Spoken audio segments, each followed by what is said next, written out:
President Biden announced the nation has hit 200 million COVID shots. The milestone is being reached a few days before his 100th day in office.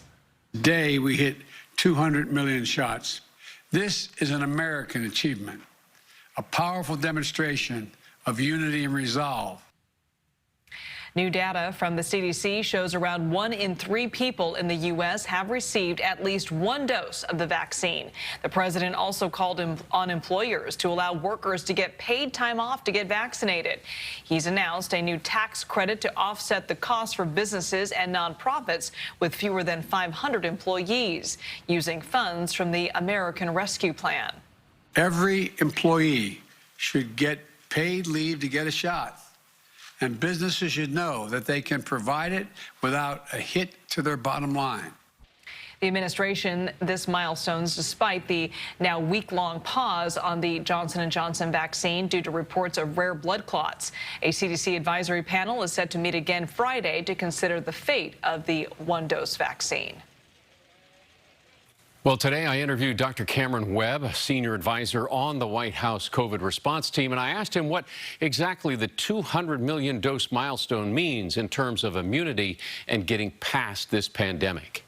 We've made quite a bit of progress in these last few weeks, but it also means we still have a lot of work left to do. We know that we're just over 50% of adults who've had at least one shot, just over a third who are about full course in, which is great news, but we still have a lot of work to go.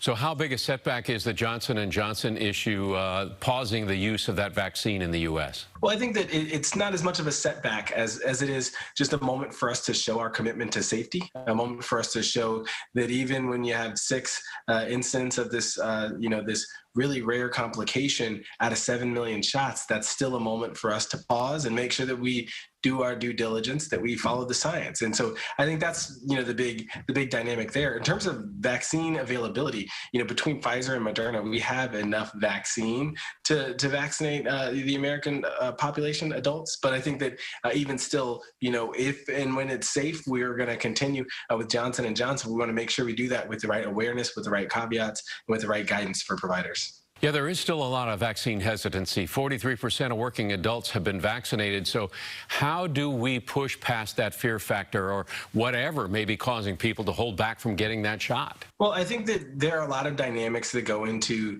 hesitancy, so to speak. There's complacency, just feeling like, you don't necessarily need to be vaccinated and you're safe as you are. There's confidence, that safety and efficacy or trust in the institutions that want you to get a vaccine. And then finally, there's convenience. That's the access dynamic. And we have to work on all of those. Thanks so much. Appreciate the time and the insight. No, my pleasure. Thanks for having me. Okay, stay well. Take care.